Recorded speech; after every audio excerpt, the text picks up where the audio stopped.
요한복음 8장 1절부터 11절까지의 말씀입니다.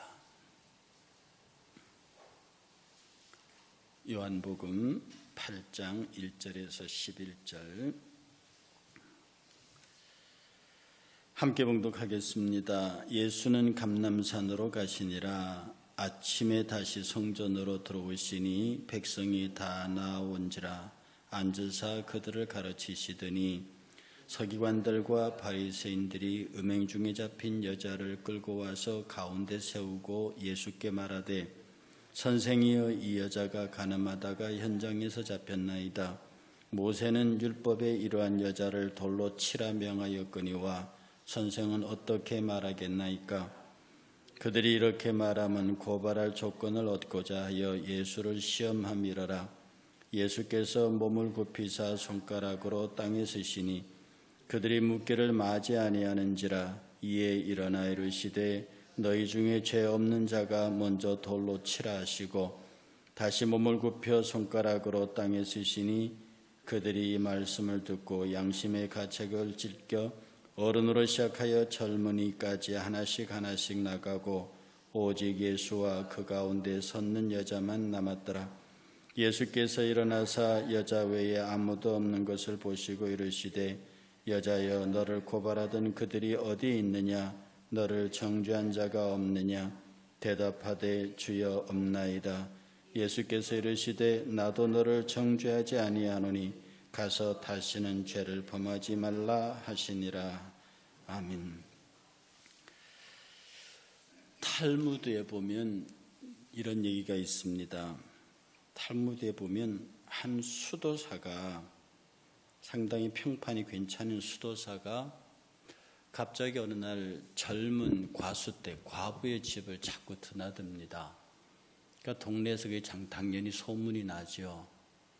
그러다가 얼마 지나지 않아서 그 과부가 죽었습니다. 그 과부의 장례를 치르러 사람들이 혼자 사는 그 여인 집에 들어갔을 때야 비로소 그 여자가 얼마나 큰 중병에 걸려 있었고, 그리고 그 수도사가 그 집을 드나들면서 거의 죽음 직전에 있던 그 여인을 얼마나 끔찍히 치료하고 돌보았는지를 비로소 그때 알았습니다. 그래서 동네 사람들이 그 수도사에게 가서 특별히 아주 그 수도사를 맹렬하게 비난했던 두 여인이 수도사 앞에 특별히 찾아가서 무릎을 꿇고 잘못했다고 사과를 했습니다. 그랬더니 그 수도사가 닭털을 한 봉지씩 주면서 각자 여인에게 주면서 이것을 들에 나가서 바람에 날리고 오시오. 그래서 뭐 어려운 거 아니니까 그 닭털 봉지를 들고 나가서 들에 나서 다 날렸습니다. 그리고 다시 수도사에게 와서 다 날렸습니다. 그랬더니 이번에는 수도사가 하는 말이 그럼 빨리 들에 나가서 그 닭털들을 다 주워오세요. 이 여인들이 아니 그 닭털들을 어떻게 주워옵니까? 그걸 어떻게 이미 바람에 다 날려가 버린 그 닭털을 무슨 수로 줍습니까? 그랬더니 이 수도사가 여인들의 얼굴을 뚫어지게 쳐다보면서 이렇게 말했습니다. 잘못은 용서해 줄 수 있지만 한 번 내뱉은 말은 주워 담지 못합니다. 그 닭털처럼요. 이게 탈무드에 나오는 이야기고 이 말이 여러 가지 형태로 변형돼서 많은 사람들에게 퍼졌습니다.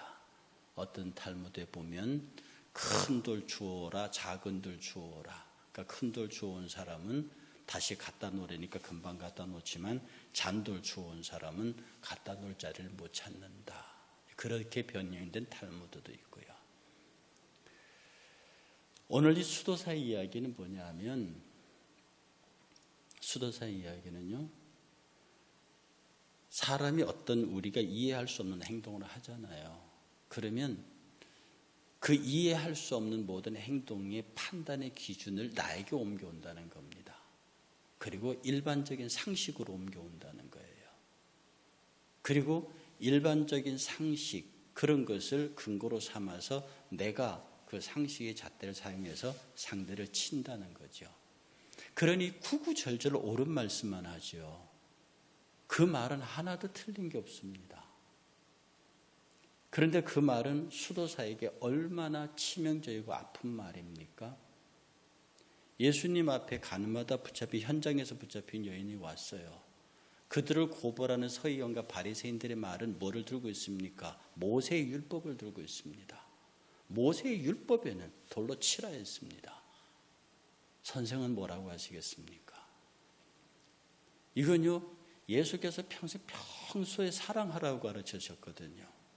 근데 사랑하라고 가르친 예수가 돌로 쳐라 그러면 사랑의 예수가 아닌 거고, 돌로 치지 말라 그러면 모세의 율법에 걸리는 겁니다.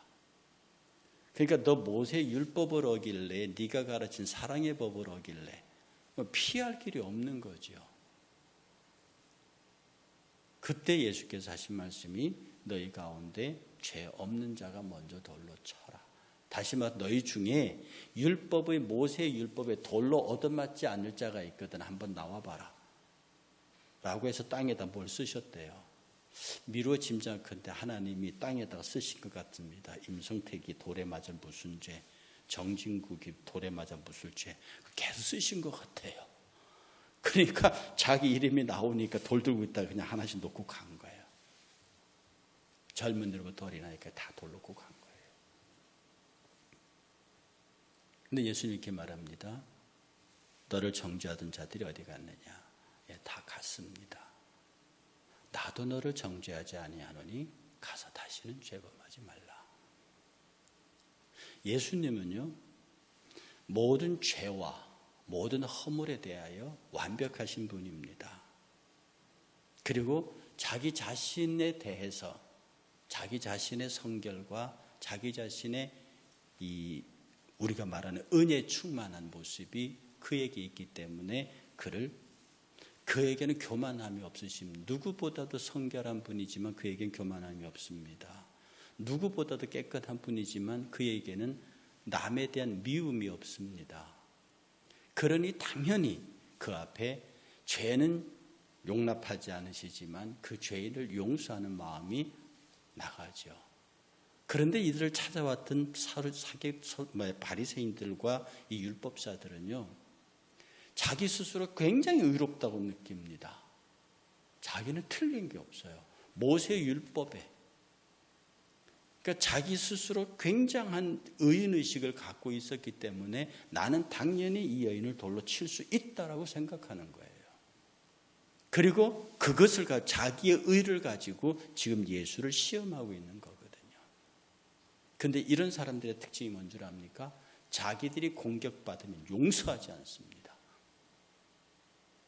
나는 의로운데, 나는 정당한데, 나는 바른 신앙을 가졌는데 누가 나를 공격한다고요? 그건 용서가 안 되는 거예요. 그런데 예수님은 누구에게도 공격받을 조건을 갖추지 않으셨는데도 누가 당신을 공격했을 때 기꺼이 그것을 받으시고 하나님의 지혜로 그것을 피해 가십니다. 이 선한 방어와 약한 공격에 사용되는 수단이 이 말입니다. 말이거든요. 뭘로 판단합니까? 사람이 생각으로 판단하잖아요. 그런데 생각이 머릿속에만 머물고 있으면 괜찮아. 그런데 이게 튀어나온다고요. 뭘로 나오냐? 말로 나옵니다. 눈빛으로 나옵니다. 표현으로 나옵니다. 이게 특별히 길이길이 사람의 마음을 힘들게 하는 것이 우리 비판이라고 하는 판단이라고 하는 것들이 결국 판단은 말로 하는 거니까. 다른 이게 눈빛이나 표현은 내 마음의 표현입니다. 그 상대가 이렇게 이해할 수도 있고 저렇게 오해할 수도 있습니다. 그 사람의 눈빛을, 그 사람의 표정을 내가 이렇게 이해할 수도 있고 저렇게 오해할 수도 있고 그걸 내가 받아서 이렇게 할 수 있지만 문법적 하자가 없는 말은 판단이거든요.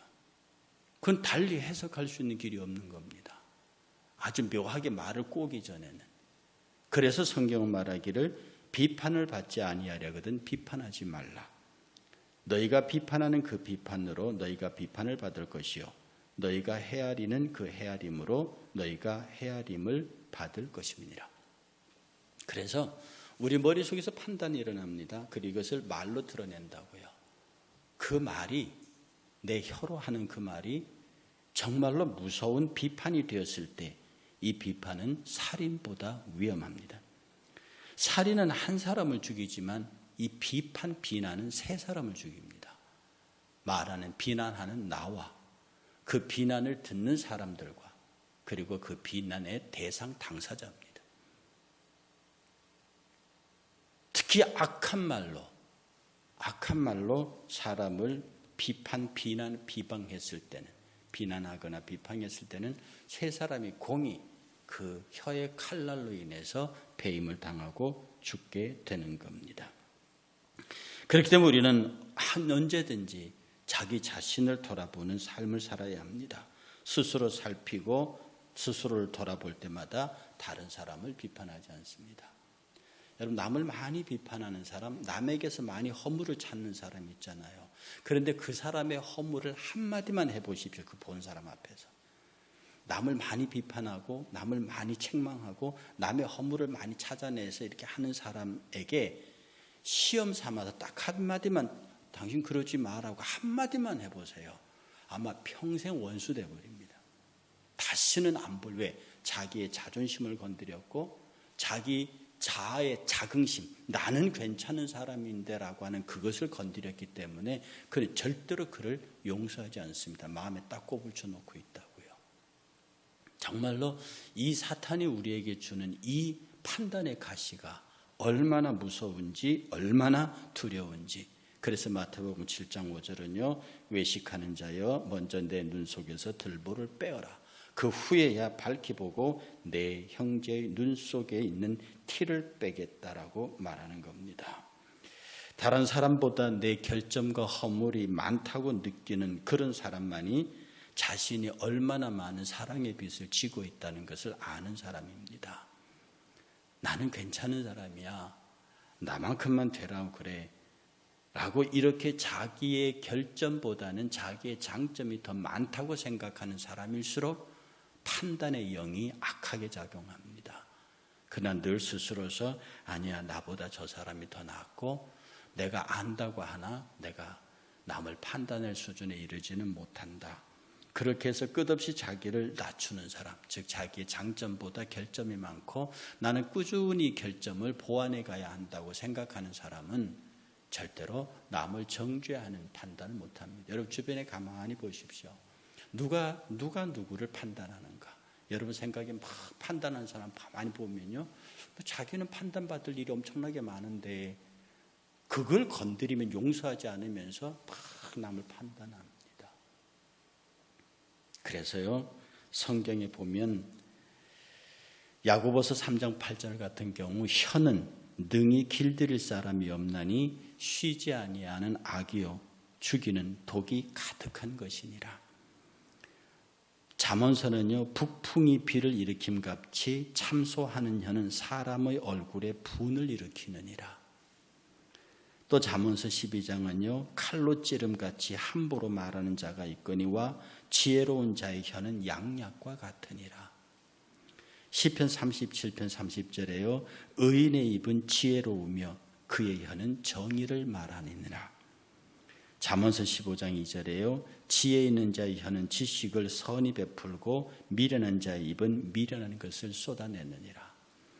잠언서 15장 4절은요, 유순한 혀는 곧 생명나무이지만 패역한 혀는 사람의 마음을 상하게 하느니라.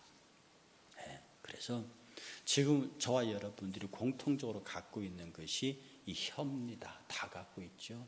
그러나 이게 무서운 거예요. 이것을 능히 제갈 물리고 이것을 능히 다스릴 수 있는 사람은 세상을 다스릴 수 있는 사람이라고 그랬어요. 천하의 대적을 이기는 것은 쉽지만 자기 자신을 이기는 것은 결코 쉽지 않는 거라 그랬거든요. 오늘 예수님께서 가늠하다 현장에 잡힌 여인을 앞에 놓고 그 시비의 핵심은 뭡니까? 이 여자를 고발하는 자들이 와서 예수를 시비 걸고자 하는 겁니다. 그런데 예수님이 이 여자를 놓고 시비하는 건 뭡니까? 다시는 가서 그런 죄를 범하지 말라. 예수님의 관심은 그 영혼의 사랑에 있고요, 그 여인의 죄의 용서에 있고요, 그리고 그것을 통해서 그 여인이 다시 거듭난 삶을 살기를 원하는 것입니다. 똑같은 말을 해도 율법사들과 바리새인들의 말은 예수를 죽이고자 하는 거고요. 그 예수를 죽이고자 하기 위해서 그 여인을 철저하게 정죄하는 거고요. 그 정죄의 사용의 도구는 모세의 율법이라고 하는 하나님의 말씀이고요.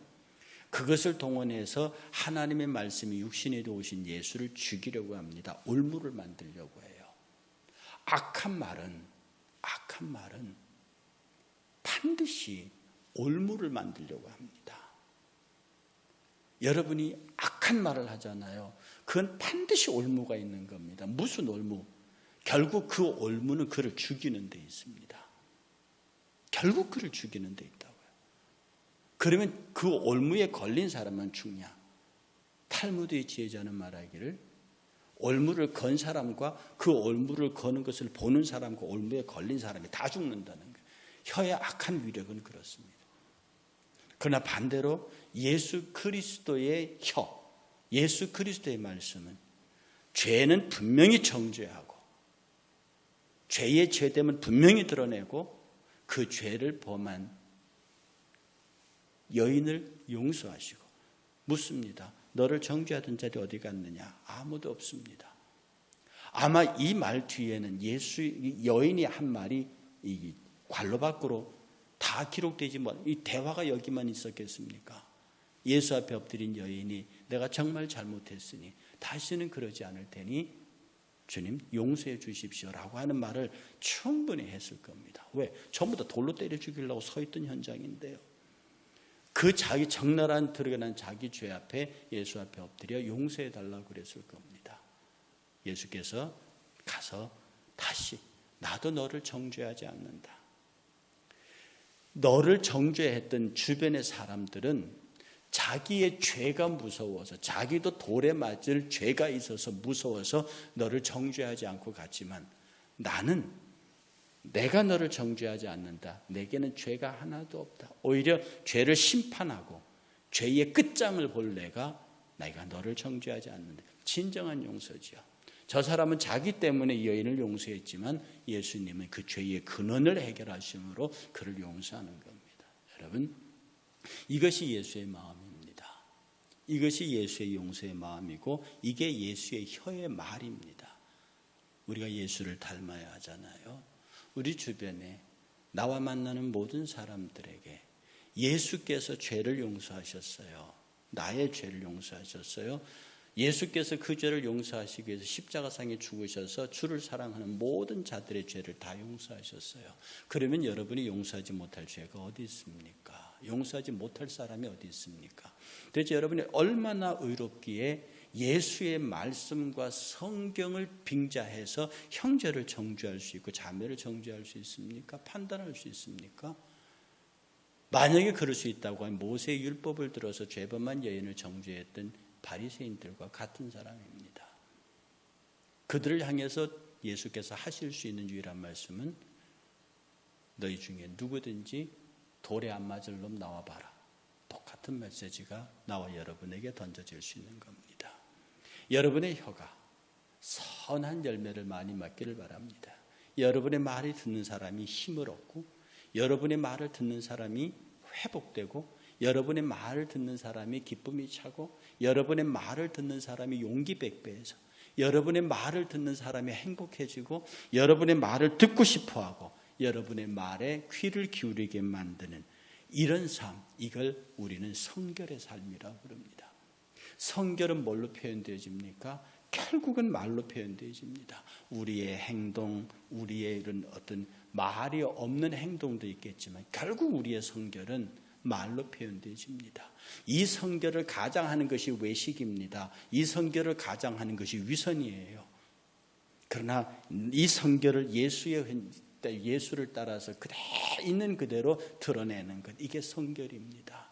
너 성결기 위해서 기도하고 너 성결기 위해서 머리를 숙이고 너 성결기 위해서 주 따라가고 너 성결기 위해서 그렇게 주와 더불어 교제하면 모든 판단의 영과 비판의 영과 그리고 정죄하는 영들이 사라지고 위로하고 격려하고 축복하고 이해하고 남을 나보다 낫게 여기는 성결의 삶의 열매가 여러분 가운데 풍성히 맺어질 것으로 믿어서 여러분의 삶의 모든 분야에서 특별히 우리 교회가 이 성결의 열매를 많이 맺는 복 있는 혀가 가득 찬 우리 교회가 되기를 주의 이름으로 축복합니다. 함께 찬양하겠습니다.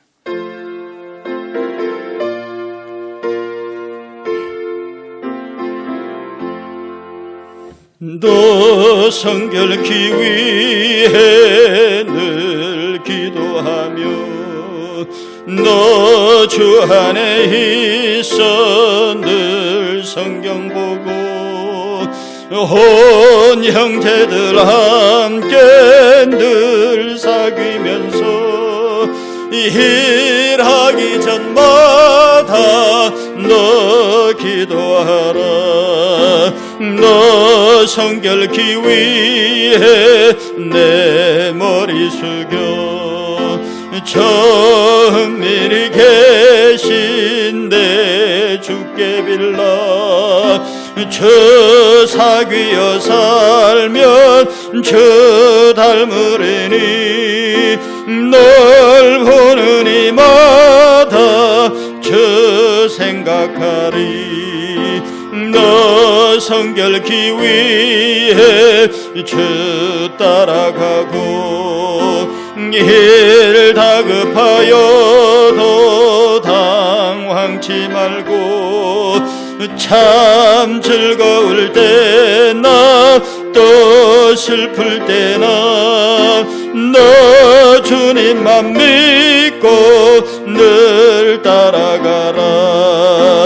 너 성결케 위해 늘 기도하며 내 소원을 주께 다 맡기어라. 너 성령을 받아 저 섬겨 살면 저 천국에 가서 더 잘 섬기리.